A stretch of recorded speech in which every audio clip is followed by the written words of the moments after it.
Bismillahirrahmanirrahim. Assalamualaikum warahmatullahi wabarakatuh. Bapak dan Ibu, berikut tutorial singkat aplikasi Rapot Kurikulum 2013.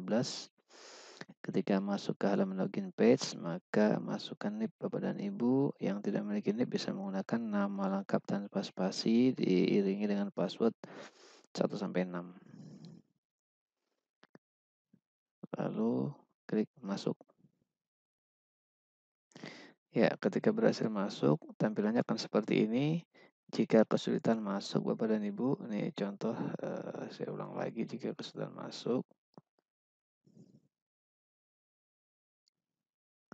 saya masukkan NIP dan kata sandi. Nah, jika kesulitan masuk seperti ini, bisa disilang dulu, kemudian di-refresh lagi, dan ketika muncul iklan, ini berarti aman sudah masuk. Nah, tampilannya akan seperti ini Bapak Ibu. Ini saya sudah memasukkan semuanya kecuali nilai.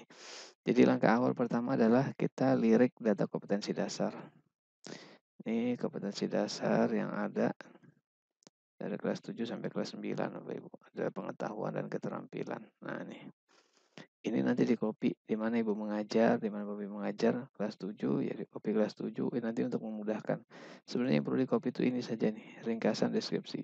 Karena tujuan pembelajaran itu ada dua, boleh menggunakan bahasa sendiri, atau yang kedua boleh menggunakan bahasa kompetensi dasar yang sudah diringkas.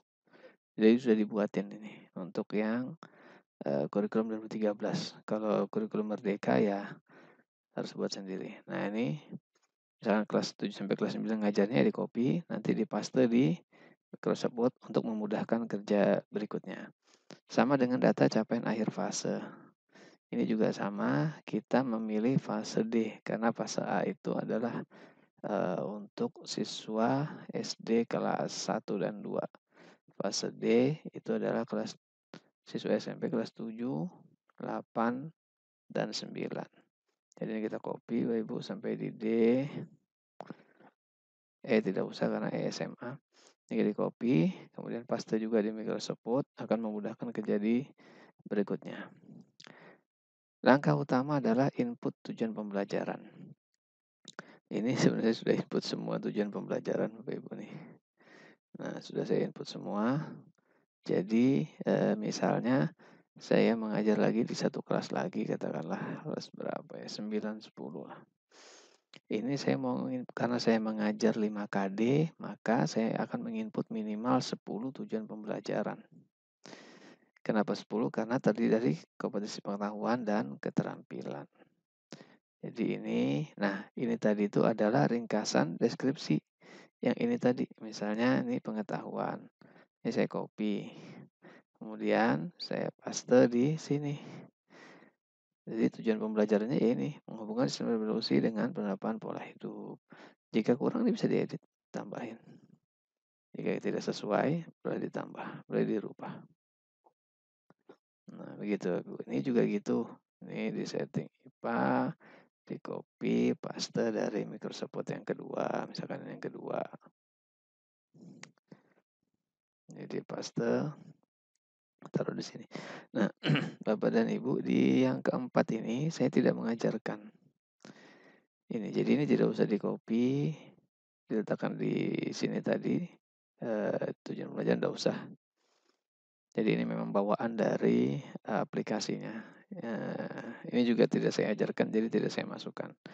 Yang perlu dicatat bahwa tujuan pembelajaran itu huruf awalnya harus huruf kecil, bukan huruf kapital. Di akhir juga jangan disertakan tanda titik.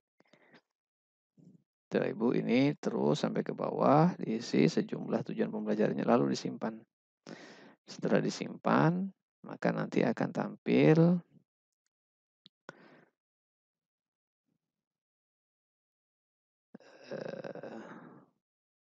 nah, jika mengalami trouble seperti ini Bapak Ibu, ini di stop dulu saja. Kemudian dibuka yang lainnya. Nah, dia akan bisa Bapak Ibu. Jadi memang seperti itu modelnya dia. Nah, ini nanti akan muncul di sini. Jika ada yang tidak sesuai, nanti tinggal dihapus saja. 10, ini kayaknya Kalau saya ajarin, hapus saja dan seterusnya. Ini bisa dihapus, diedit juga bisa. Jadi saya sudah buat tampilannya seperti ini. Kelas 8, kelas 9, kelas saya 9, 10, 11, 11. Berikutnya adalah input nilai. Nah, input nilai ini kita masukkan misalkan katakanlah 9, 10. Pelajaran tentu saja sesuai yang kita ajar. Nah, ini Ahmad Hanif 90 nilainya. Nah, dia yang tercapai itu ini misalkan 2 ini, 1 ini, atau semuanya juga boleh sebenarnya. Tidak diharuskan semuanya ya, karena nanti dikhawatirkan batas maksimum karakternya itu 300 di rapotnya nanti itu untuk yang deskripsinya itu maksimal 300. Jadi kalau yang ini kan ringkasannya kan sedikit-sedikit aja nggak apa-apa. Jika ini mau kita rubah tinggal ganti di sini, angka di sini hilang. Artinya jika siswa yang KD ini tadi itu dia nilainya agak rendah, ya berarti perlu peningkatan. Ya, Bapak Ibu. Jadi nilai 90 di sini dengan 90 di sini itu bisa sama, tetapi kemampuannya itu yang berbeda. Jadi bisa jadi ini di sini bagus semua, nanti yang di sini justru malah yang perlu peningkatan dan seterusnya. Nah, setelah itu jangan lupa disimpan, Bapak Ibu. Nah, proses penyimpanan ini agak lama sedikit karena di datanya banyak. 30 siswa kali 10, 10 berarti 3.000. 3.000 data dia menyimpan, lumayan. Walaupun ini cuma contek-contek saja, karena nanti akan nge-link ke rapotnya itu. Oke, kita lanjut ke proses deskripsi. Nah, proses deskripsi ini juga sama Bapak Ibu. Ini tadi, kalau tidak cocok, ini bisa kita edit. Ini misalkan yang ini, nah ini bisa kita edit, bisa kita tambahin dan seterusnya. Ini tadi kan kompetensi itu telah tercapai, misalkan ditambah dengan baik, nggak apa-apa. Ini bisa. Mau tidak ditambahin juga nggak apa-apa, sesuai dengan itu aja, biar cepat selesai rapotnya. Nah ini jangan lupa disimpan. Jika semuanya sudah kita masukkan yang tadi, nilainya muncul, jangan lupa disimpan. Selesai rapot Bapak Ibu Guru. Sesimpel itu saja. Karena nilai pengetahuan dan keterampilan sudah jadi satu. Nah ini juga agak lama, kenapa? Karena proses diskusinya ini tadi yang panjang. Ya. Nah, untuk mengetahui status, lihat di status penilaian. Mana nih? Respon dulu.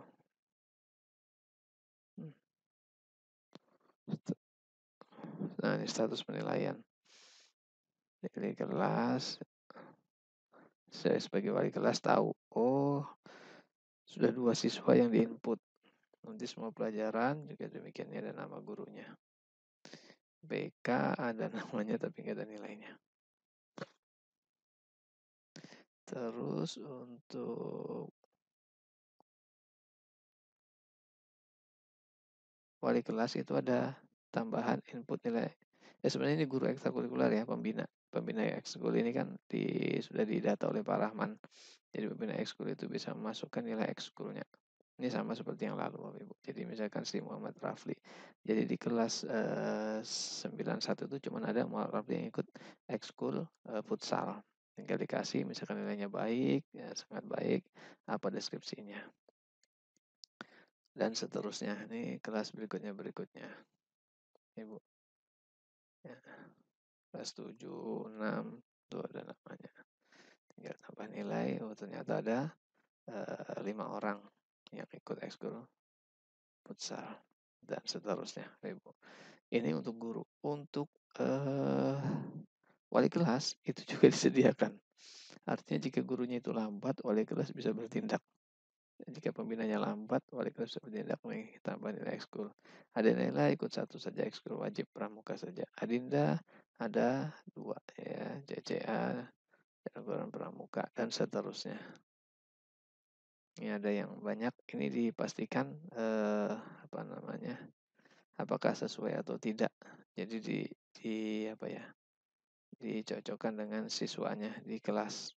Benarkah ikut 1 ekskul, 2 ekskul, 3 ekskul gitu. Ini saya copy Bapak Ibu, nanti mau saya tanyakan ke siswa saya. Sesuaikah sudah? Nah, itu Bapak Ibu. Kemudian kehadiran sama seperti biasanya lah. Seperti yang lalu-lalu juga. Nah, ini sakit izin rapat dan keterangan. Tinggal catatan wali kelas, ini catatan yang muncul di rapot. Juga sama, maksimal 300 karakter kalau nggak salah. Tambahan Bapak dan Ibu untuk wali kelas itu ada namanya input capaian sikap. Nah, capaian sikap ini dia mengacu pada kurikulum eh, Merdeka, di mana ada beberapa elemen dari profil pelajar Pancasila. Cekan ini, Ibu. Nah, ini beriman, bertakwa pada Tuhan Yang Maha Esa, dan seterusnya. Ada 6. Kreatif. Ini juga begitu. Setiap siswa ada 6 dimensi dari profil pelajar Pancasila. Nah, ini Bapak Ibu bisa di copy paste dari file yang tadi sudah kita copy. Ini, nah ini. Yang fase-fase tadi itu. Nah, ini. Beriman, bertakwa kepada Tuhan Yang Maha Esa dan berakhlak mulia. Ini ada banyak elemennya. Ini dipilih yang sesuai dengan sekolah Bapak dan Ibu. Jadi misalkan ini melaksanakan ibadah secara rutin dan mandiri, karena di sekolah melaksanakan sholat berjamaah zuhur, maka dipilih yang ini. Nah, ini agak repot Bapak Ibu kalau kita langsung bekerja di sini, copy paste di sini agak ribet.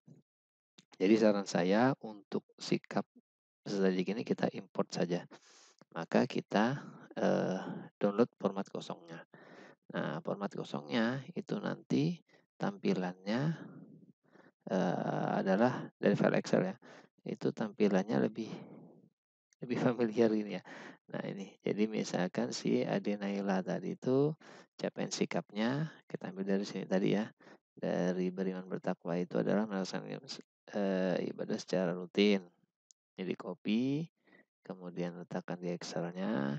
Ini di sini kita pastenya.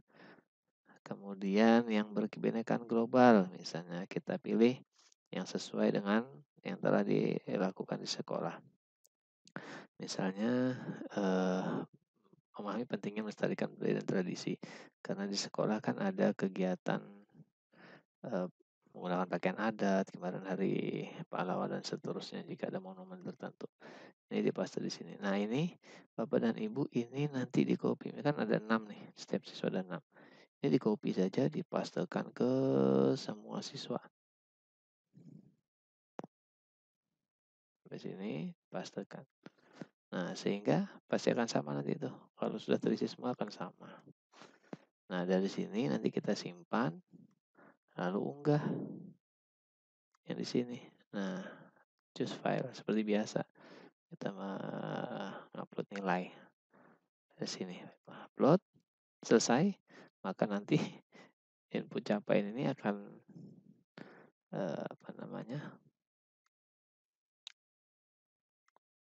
tercatat di sini lengkap. Selebihnya sudah, nanti cetak rapot. Cetak rapot ini disarankan untuk mendownload saja Bapak Ibu. Jadi karena keterbatasan user di aplikasi ini, maka di-download aja. Download semua boleh, download per siswa boleh. Nah, sehingga nanti sampai sekolah tinggal ngeprint saja. Jadi kerjaan bisa di rumah, nanti sampai sekolah tinggal ngeprint saja. Bagi yang hilang kelengkapannya bisa ngeprint, atau yang mutasi siswanya bisa ngeprint kelengkapan rapotnya. Mungkin itu Bapak dan Ibu sedikit tutorial.